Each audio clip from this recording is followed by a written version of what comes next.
ಇವಳು ಎಲ್ಲಾನು ಹೇಳ್ಕೊಂಡ್ಬಿಡ್ತಾಳೆ. ಲಜ್ಜೆಗೆಟ್ಟವಳು. ತಾನು ಬೇರೆಯವ್ರನ್ನ ಇಷ್ಟಪಟ್ಟಿದ್ದೆ ಸೂರಜನ ಬಲವಂತ ಮಾಡ್ಕೊಂಡೆ ಅಂತ. ಅಂದಮೇಲೆ ದೊಡ್ಡವ್ರು ನಾವು ಹೇಳಬೇಕು, ಎಲ್ಲ ಸರಿ ಮಾಡ್ತೀವಿ ಅಂತ. ಅಂತಾರೆ. ಇವಳಿಗೆ ಬೇಕಿಲ್ಲದನ್ನ ಬೇರೆಯವ್ರು ಯಾಕೆ ಮಾಡ್ತಾರೆ?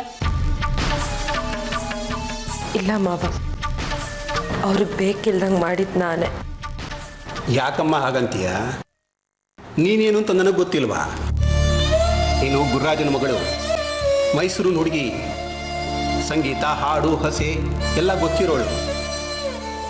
ಎಷ್ಟು ತಗ್ಗಿ ಬಗ್ಗಿ ನಡ್ಕೋತಾ ಇದ್ದಿ ಅಂತ ನನಗೆ ಗೊತ್ತಿಲ್ವಾ? ಈಗ ನಿನ್ನ ಹತ್ರ ಒಂದು ಉಪಕಾರನ ಬಯಸಿ ಬಂದಿದ್ದೀನಿ. ಏನು ಮಾವ ಅದು? ಅವನು ಕಳಿಸಿದ್ದಾನಂತಲ್ಲ ಡೈವರ್ಸ್ ಪೇಪರು, ಅದಕ್ಕೆ ಸೈನ್ ಹಾಕ್ಕೊಡ್ಬೇಕಂತೆ.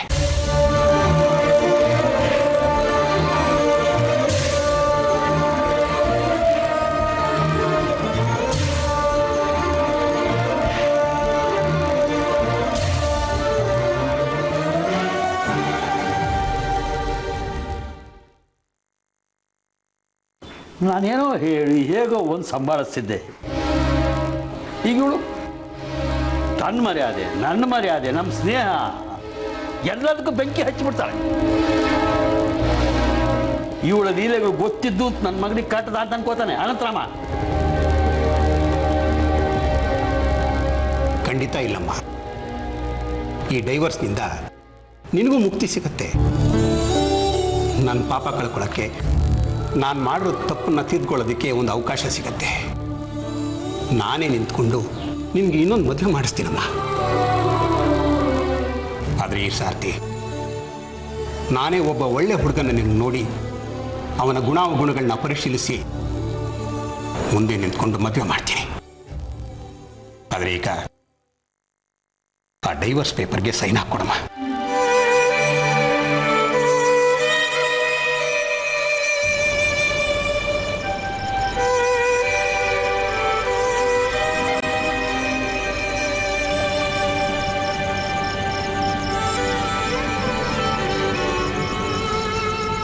ಅಮ್ಮ, ಸೂರಜ್ ಕಳಿಸಿದ್ರಲ್ಲ ಆ ಪೇಪರ್ಸ್ ಇಲ್ಲಿ. ಯಾವ ಪೇಪರೇ? ಇನ್ಯಾವ ಪೇಪರ್ಸೇ? ಡಿವೋರ್ಸ್ ಪೇಪರ್ಸು ಅಲ್ಲೇನೆ. ಅಂದ್ರ ಹೋಗೋ ತಂದ್ಕೊಡ. ಹಾಕ್ಕೊಳ್ಳಿ ಕೋಟೆ ಬಾಗಿಲು. ಊರೆಲ್ಲ ದೋಚ ಆಯ್ತಲ್ಲ.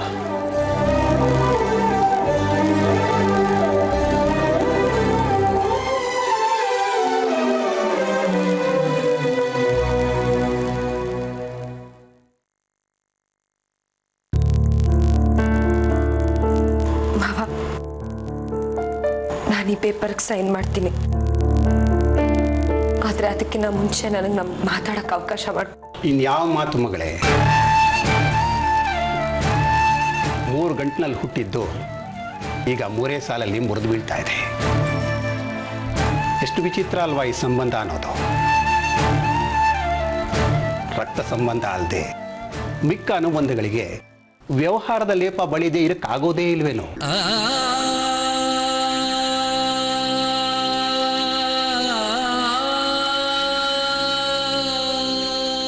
ಕ್ಷಮಿಸಯ್ಯ ಗುರು,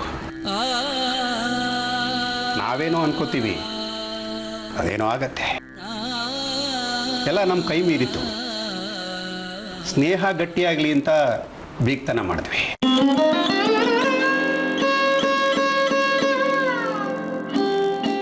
ಅದು ಈಗ ಬೀಗ್ತನನೇ ಮುರಿದು ಬೀಳ್ತಾ ಇದೆ.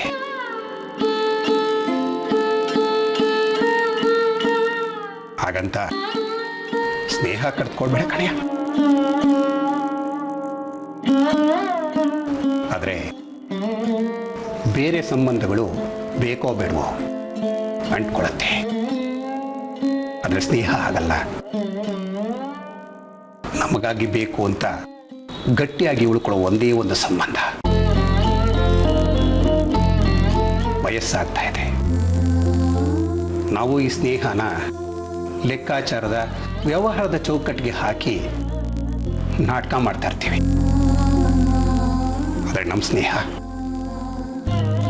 ಹಾಗಲ್ಲ ಕಣ. ಕಳ್ಕೊಳ್ಳೋದು ಮಾತ್ರ ಅವಕಾಶ ಕೊಡಬೇಡ.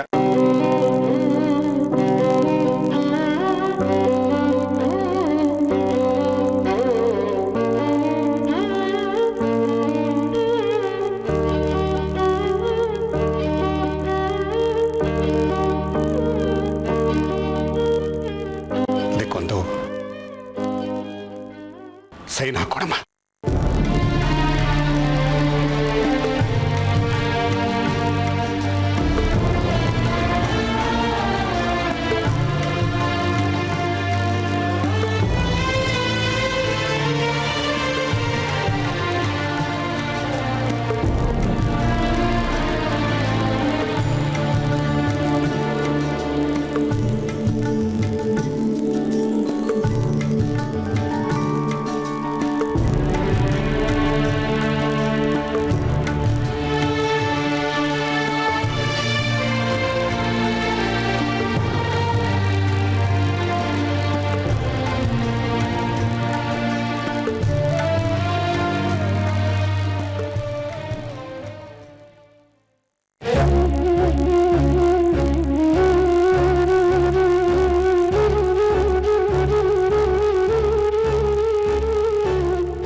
ಸಂತೋಷನಾ?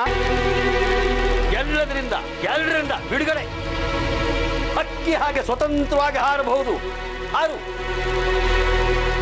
ತಂದೆ ತಾಯಿರ ಆಸೆ, ಅಭಿಲಾಷೆ, ಆಕಾಂಕ್ಷೆ ಯಾವುದಕ್ಕೂ ಬೆಲೆ ಇಲ್ಲ. ನೀವು ಹೇಳ್ಬೇಕಾದ್ರೂ ಸಾರಿ, ನನ್ನ ವೈಯಕ್ತಿಕ ಬದುಕು ನನಗೆ ಮುಖ್ಯ. ಅಂತ ಸ್ವಾರ್ಥನ? ಸುಮ್ಮನೆ ಅಂತಾನೆ ಇರ್ಬೇಡ್ರಿ. ಇವಳ ಮೊದ್ಲೇ ದುಃಖದಲ್ಲಿದ್ದಾಳೆ. ನಮಗ್ ದುಃಖ ಇಲ್ವಾ? ಸಂಭ್ರಮನ? 4 ತಿಂಗಳ ಹಿಂದೆ ಮದುವೆ ಆಗದೆ ಇದ್ದಿದ್ದ ಹುಡುಗಿ ಇವತ್ ಗಂಡನ್ ಬಿಟ್ಟು ಕೂತಿದ. ಆಗು, ಎಷ್ಟು ಬೇಕಾದ್ರೂ ಮದುವೆ ಆಗು, ಏನ್ ಬೇಕಾದ್ರೂ ಮಾಡ್ಕೊ, ಯಾರು ಕೇಳೋರಿಲ್ಲ. ಅಪ್ಪ ಮಗಳು ತನ್ನ ಸಂಬಂಧ ಇವತ್ತಿಗೆ ಮುಗಿದೋಯ್ತು. ಈಗ ಹೋಗಿ ಒಳಗಡೆ. ಇಲ್ಲೇ ನಿಂತಿದ್ದೆ 100 ಅಂತ ಇರ್ತಾರೆ. ಅಯ್ಯ ಕೌಸಿ, ಅವಳು ಇಲ್ಲಿರಕ್ ಬಂದಿಲ್ವೇ? ಅವಳು ಬಂದಿರೋದು ಅಲ್ಲಿಂದ ಜ್ಞಾಪಕ ಇಟ್ಕೋ. ಅಲ್ಲಿಗೆ ಹೋಗಕ್ಕೆ ಮನಸ್ಸು ತುಡಿತಾ ಇರುತ್ತೆ. ನಾವೆಲ್ಲ ಶಾಂತವಾಗ್ಲಿ ಅಂತ ಕಾಯ್ತಾ ಇದ್ದಾಳೆ. ಆಯ್ತಾ ಆಡಿದ್ದಲ್ಲ. ಎಡವಿದ್ದೆ ತಡ. ಕಲ್ಲು ಹಾಕ್ತಿರಲ್ಲ, ಕೈ ಹಿಡ್ದು ಎತ್ತಬೇಕಲ್ವಾ?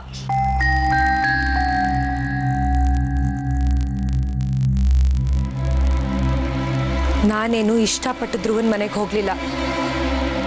ತಂದೆ ಅನ್ನಿಸ್ಕೊಂಡಿರೋ ನೀವು ಮಗಳಿಗಿಂತ ಪ್ರತಿಷ್ಠೆ ಮುಖ್ಯ ಆಗಿ ಹೊರಗಡೆ ಹಾಕಿದ್ರಿ.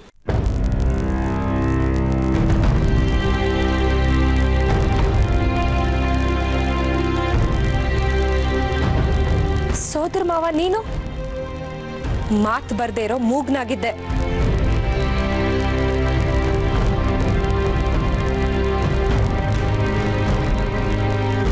ತಾಯಿ ಅಸಹಾಯಕಲಾಗಿದ್ಲು. ಗಂಡ ಅನ್ನಿಸ್ಕೊಂಡಿರೋರು ಜೊತೆಲಿರೋಕೆ ಅವಕಾಶ ಮಾಡ್ಕೊಡ್ತಾರೆ ಅನ್ನೋ ನಂಬಿಕೆ ಇರ್ಲಿಲ್ಲ ನನಗೆ.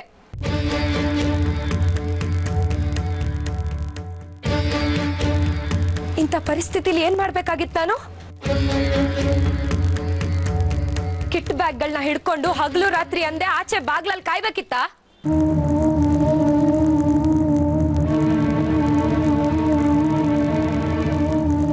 ಇಷ್ಟೆಲ್ಲ ಮಾತಾಡೋ ನೀವು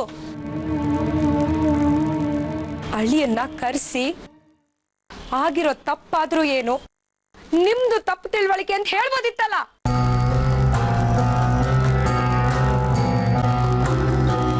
ಅವರು ಡಿವೋರ್ಸ್ ನೋಟಿಸ್ ಕಳ್ಸಿದ್ರು. ನೀವು ಎಲ್ಲ ಮುಗೀತು ಅಂತ ಕೈ ಚೆಲ್ ಕೂತ್ರಿ. ಮಗಳ ಬದುಕು ನಿಜವಾಗ್ಲೂ ಸರಿ ಹೋಗ್ಬೇಕು ಅನ್ನೋ ಉದ್ದೇಶ ನಿಮ್ಗಿದ್ದಿದ್ರೆ ಡಿವೋರ್ಸ್ ನೋಟಿಸ್ ಬಂದ ಕೂಡಲೇ ಬೆಂಗಳೂರಿಗೆ ಹೋಗಿ ಯಾಕೆ ಹೀಗೆ ಮಾಡಿದ್ರಿ ಅಂತ ಕೇಳ್ತಿದ್ರಿ. ಯಾಕೆ ಕೇಳಲಿಲ್ಲ? ನಾನ್ ಹೇಳ ಯಾಕೆ ಅಂದ್ರೆ ನಿಮ್ಗೆ ಹೊರಗ್ನೋರ್ ಮೇಲೆ ಇದ್ದಷ್ಟು ನಂಬಿಕೆ ಮಗಳ ಮೇಲೆ ಇರ್ಲಿಲ್ಲ.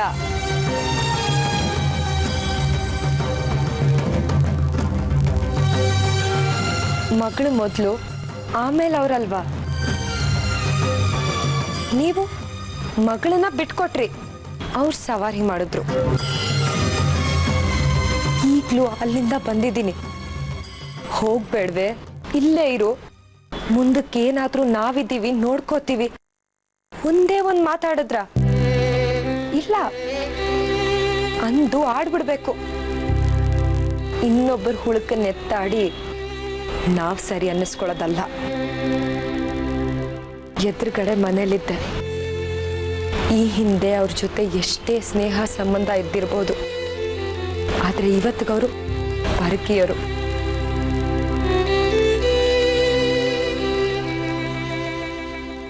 ಅಂತವ್ರ ಮನೇಲಿ ಮಗಳು ಒಂದು ಇಡೀ ಇರುಳು ಕಳೀತಾಳೆ.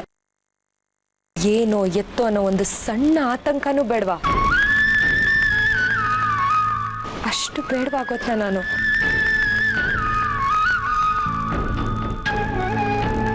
ಈಗ ನಾನು ಏನ್ ಮಾಡ್ಲಿ? ಗಂಡ ಬಿಟ್ ಲೆಕ್ಕ,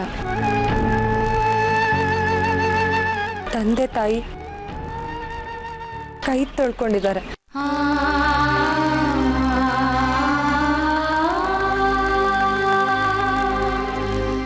ಸೋದ್ರ ಮಾವ ಸುಮ್ಮನಿದ್ದಾನೆ. ಇರೋಕ್ ನೆಲೆ ಇಲ್ಲ. ಏನ್ ಮಾಡ್ಲಿ ನಾನು?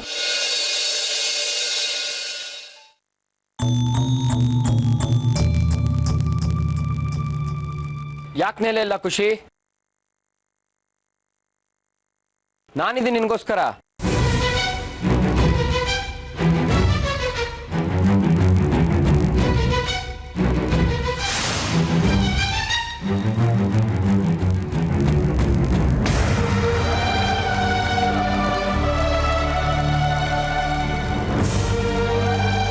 ನೀನ್ ಚೆನ್ನಾಗಿರ್ಬೇಕು ನನಗೆ.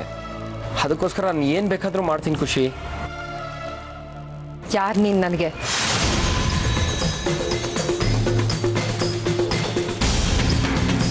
ಕೇಳ್ತಾ ಇದ್ದೀನಲ್ಲ, ಯಾರ್ ನೀನ್ ನನಗೆ? ನಿನ್ನನ್ನು ಪ್ರೀತಿಸ್ತಾ ಇರೋನು. ನನಗೆ ನಿನ್ ಮೇಲೆ ಯಾವುದೇ ರೀತಿ ಪ್ರೀತಿ ಇಲ್ಲ. ಅಪ್ಪ ಅಮ್ಮನ ಬೈಕೋಸ್ಕರ ದಯವಿಟ್ಟು ಸುಳ್ಳು ಹೇಳ್ಬಿಡ ಖುಷಿ. ಖಂಡಿತ ಇಲ್ಲ. ನನಗೆ ಗೊತ್ತು ನಿನ್ನ ಮನ್ಸಲ್ಲಿ ನಾನೇ ಇದ್ದೀನಿ ಅಂತ. ಇಲ್ಲ, ಅದನ್ನ ಹೇಳಕ್ ನೀನ್ ಯಾರಯ್ಯ? ಅವಳು ಸೋದರ ಮಾವ. ಅವಳಿಗೆ ಏನಾದ್ರೂ ಆದ್ರೆ ನಾನೇ ಅವಳ ಪರ ಮಾತಾಡೋದು, ನಾನೇ ಅವಳ ಪರ ನಿಲ್ಲೋದು. ಮನೆಯಿಂದ ಆಚೆ ಹಾಕ್ಬೇಕಾದ್ರೆ ಎಲ್ಲೋಗಿತ್ತಿ ಬುದ್ಧಿ? ಮಂಡ್ ತಿಂತಾ ಇತ್ತು. ಸರಿನಾ? ನಡಿ ಆಚೆಗೆ. ಆಚೆ ಹೋಗಲ್ಲ ಬಂದಿರೋದು, ಖುಷಿನ್ ಕರ್ಕೊಂಡು ಹೋಗಕ್ ಬಂದಿರೋದು. ಅವಳು ಬರಲ್ಲ.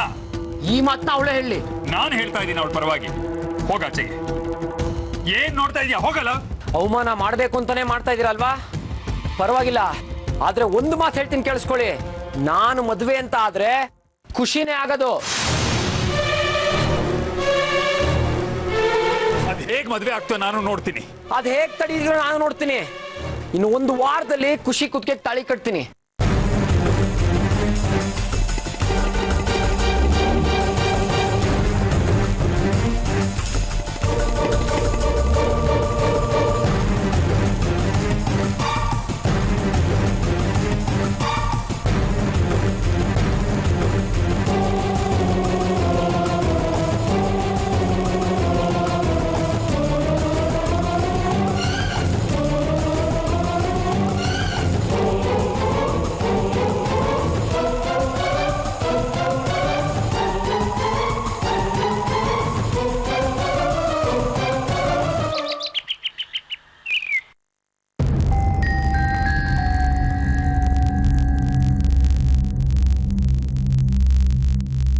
ಎಲ್ಲೋ ಹೋಗಿದ್ದೆ?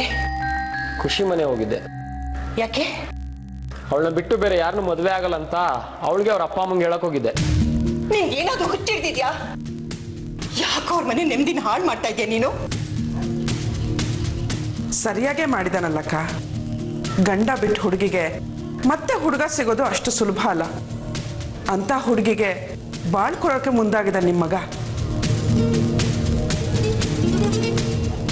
ನೀನು ಗಂಡನ್ ಬಿಟ್ಟು ಬಹಳ ವರ್ಷಗಳಾಯ್ತಲ್ವಾ?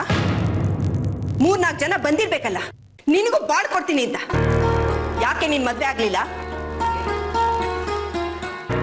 ಪ್ರೀತಿ ಇತ್ತೋ ಇಲ್ವೋ, ಆದ್ರೆ ಗಿರಿನ್ ಬಿಟ್ಟು ಬೇರೆಯವ್ರ ಜೊತೆ ಸಂಸಾರ ಮಾಡಕ್ಕೆ ನಿನ್ ಮನ್ಸು ಒಪ್ಲಿಲ್ಲ ಅಲ್ವಾ?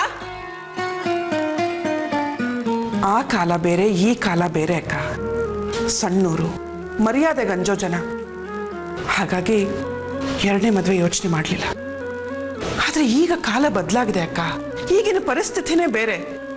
ಜನ ಇಂಥದನ್ನೆಲ್ಲ ಒಪ್ಕೊಳಕ್ ಶುರು ಮಾಡಿದ್ದಾರೆ. ಚಿಕ್ಕಮ್ಮನಾಗಿ ಮಗನ್ಗೆ ನೀನ್ ನಡೀತಿರೋ ಅದಿಲ್ಲಿ ಮುಳ್ ಜಾಸ್ತಿ ಇದೆ ಬೇಡ ಅಂತ ಹೇಳೋದ್ ಬಿಟ್ಟು ಅವ್ನ್ ಗುರ್ತುಂಬಿಸ್ತಾ ಇದೆಯಲ್ಲೇ. ಮದುವೆ ಆಗಿ ಸೆಟ್ಲ್ ಆಗ್ಲಿ ಅಂತ ಆಸೆ ಪಡೋದು ತಪ್ಪೇನಕ್ಕ? ತಪ್ಪಲ್ಲ ಕಣೆ.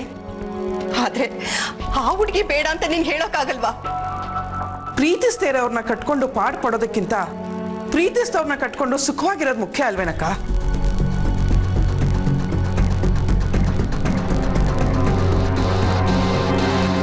ನೋಡಿದ್ರುವ, ಯಾರು ಏನೇ ಹೇಳಿದ್ರು ನಾನ್ ನಿನ್ ಬೆಂಬಲಕ್ಕಿದ್ದೀನಿ. ನಿನ್ನ ಖುಷಿ ಮದ್ವೆ ಮುಗಿಸಿನೇ ನಾನಿಲ್ಲಿಂದ ಜಾಗ ಖಾಲಿ ಮಾಡೋದು. ತಾಯಿ ಮನ್ಸನ್ನ ನೋಯಿಸೋ ಮಕ್ಕಳು ಇದುವರೆಗೂ ಯಾರು ಉದ್ಧಾರ ಆಗಿಲ್ಲ ಕಣೋ. ಈ ಮದ್ವೆ ಬೇಡ ಕಣೋ. ಚಾಲೆಂಜ್ ಮಾಡಿ ಬಂದಿದ್ದೀನಿ, ಇನ್ನೊಂದು ವಾರದಲ್ಲಿ ಮದುವೆ ಆಗುತ್ತೆ ಅಂತ. ಪಂದ್ಯ ಕಟ್ಟಿ ಗೆಲ್ಲೋದಕ್ಕೆ ಬದುಕು ಒಂದು ಆಟ ಅಲ್ಲ. ಮದುವೆಗೆ ಏನೇನು ಬೇಕೋ ಆ ತಯಾರಿಗಳನ್ನ ಮಾಡ್ಕೊಳ್ಳಮ್ಮ. ಬೇರೆ ಇನ್ನೇನು ಕೇಳೋ ಮನಸ್ಥಿತಿಲಿ ನಾನಿಲ್ಲ. ತಾಯಿ ಮಾತಿಗೆ ಬೆಲೆನೇ ಇಲ್ವಾ? ನಿನ್ನ ಮಾತಿಗೂ ಬೆಲೆ ಇದೆ, ನಿನ್ನ ಮೇಲೆ ಗೌರವನೂ ಇದೆ. ಆದರೆ ದಯವಿಟ್ಟು ಈ ವಿಚಾರದಲ್ಲಿ ನನ್ನ ಕ್ಷಮಿಸ್ಬಿಡಮ್ಮ.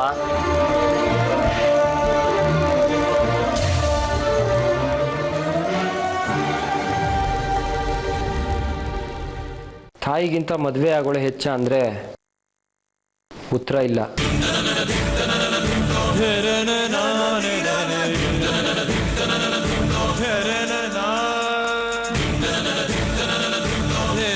ಬದುಕಿನ ಸಂಜೆಯಲ್ಲಿ ನೀನಿದ್ಯಾ, ಶಾಂತವಾಗಿ ಯೋಚನೆ ಮಾಡುವಂಥ ಮನಸ್ಥಿತಿ ಇದೆ.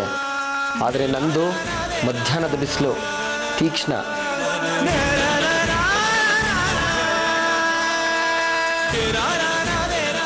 ಯಾರ್ದೋ ಮೇಲಿರೋ ಹಟ್ಟಕ್ಕಿ ಮದುವೆ ಅಲ್ಲ, ಖುಷಿ ಮೇಲಿರೋ ಪ್ರೀತಿಗೆ ಈ ನಿರ್ಧಾರ.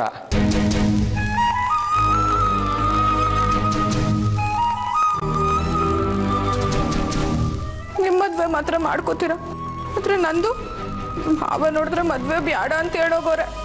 ನಾನೇನ್ ಮಾಡ್ಲಿ ಈಗ?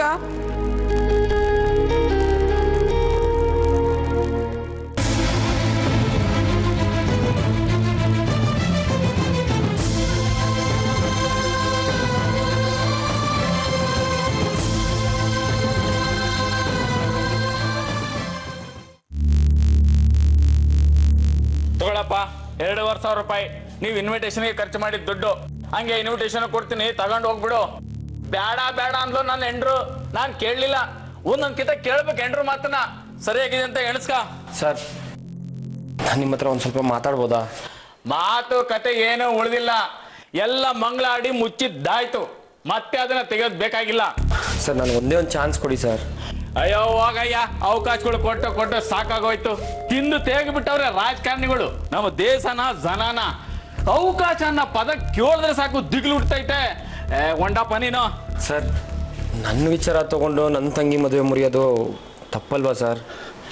ನಮ್ಮ ತಾಯಣಗೂ ನಿನ್ ವಿಷಯ ಅಲ್ಲಪ್ಪ. ಆ ಹುಡ್ಗಿನೇ ಸರಿ ಇಲ್ಲ. ಅಲ್ಲ ಸರ್, ಏನು ಸರಿ ಇಲ್ಲ ಸರ್? ಯಾವುದು ಸರಿ ಇಲ್ಲ ಕಣಯ್ಯ. ಆಕಾರ ವಿಕಾರವಾಗಿದೆ, ಬಾಯೋ ಬಚ್ಚು, ಭಾಷೆ ಬ್ಯಾಡ, ಕಣ್ಣು ಚಿಕ್ಕದಾಗಿದೆ ಕಣಯ್ಯ, ವಿದ್ಯೆ ಶೂನ್ಯ, ಗುಣ ಅವಗುಣ. ಸಾಕ ಹೊರಡೋಡಯ್ಯ. ತುಂಬ ಒಳ್ಳೆಯವಳು ಸರ್ ನನ್ನ ತಂಗಿ ಚಂದ್ರಿ. ಯಾಕೆ ನಿನ್ನ ರಾಸಲೀಲೆಗಳಿಗೆಲ್ಲ ಸಪೋರ್ಟ್ ಮಾಡ್ತಾ ಇದ್ಲು ಅಂತನಾ? ದಯವಿಟ್ಟು ಆ ಥರ ಮಾತಾಡ್ಬಿಡಿ ಸರ್. ಮತ್ತಿನ್ನೇನಯ್ಯ, ಒಳ್ಳೆ ಮಂತನ ಅಂತ ಮದುವೆಗೆ ಒಪ್ಪಿದ್ವು. ಇಲ್ಲಿ ನೋಡಿದ್ರೆ 28 ರಾಮಾಯಣ. ನೀನು ಯಾವಳೋ ಮದುವೆ ಆದಳಿಂದ ಹೋಯ್ತೀಯ. ಅದಕ್ಕೆ ಇವಳು ಕುಮ್ಮಕ್ಕು. ನಾಚಿಕೆ ಆಗಲ್ಲೇನ್ರಯ್ಯ ಕಂಡವ್ರ ಹಿಂಡ್ರಿಂದ ಹೋಗೋದಕ್ಕೆ? ನಾಳೆ ಚಂದ್ರಿಗೂ ಇದೇ ಬುದ್ಧಿಯ ಬರ್ತದೆ. ನನ್ನ ಮಗನ ಜೊತೆ ಮದುವೆ ಆಗಿ ಊರ್ ಪಟೇಲ್ ಮಗನ ಜೊತೆ ಓಡೋದ್ರೆ ಬೇಡಪ್ಪ. ನಿಮ್ಮ ಸಹವಾಸನೇ ಬೇಡ. ಸರ್, ಈ ಥರ ಏನೂ ಆಗಲ್ಲ ಸರ್, ಅದಕ್ಕೆ ನಾನು ಗ್ಯಾರಂಟಿ. ಮನ್ಸನ್ ಮನ್ಸು, ಮಂಗನ್ ಮನ್ಸು, ಸಂಸ್ಕಾರ ಒಂದೇಯ. ಅಂಕೆಲಿಡಕ್ ಸಾಧ್ಯ. ಸರ್ ಚಂದ್ರಿಯಿಂದ ಆ ರೀತಿ ಏನು ತಪ್ಪಾಗಲ್ಲ ಸರ್. ಮುಚ್ಚುಳಿಕೆ ಬರ್ಸ್ಕೊಂಡು ಮದುವೆ ಮಾಡ್ಕೊಳಕ್ ಆಗಲ್ಲಪ್ಪ. ಇದೇನ್ ಬಿಲ್ಡಿಂಗ್ ಅಗ್ರಿಮೆಂಟ್ ಅಲ್ಲ.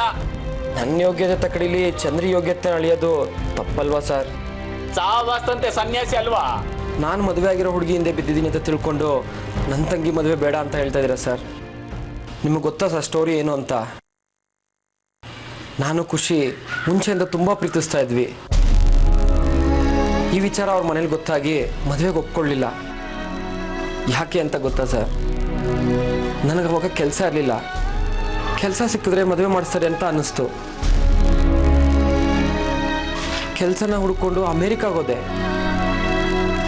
ಅಮೇರಿಕಾ ಕೆಲಸ ಮುಗಿಸ್ಕೊಂಡು ನಾನು ಇಲ್ಲಿ ಬರೋಷ್ಟೊತ್ತಿಗೆ ಖುಷಿಗೆ ಮದುವೆ ಮಾಡಿಸ್ಬಿಟ್ಟಿದ್ರು ಸರ್.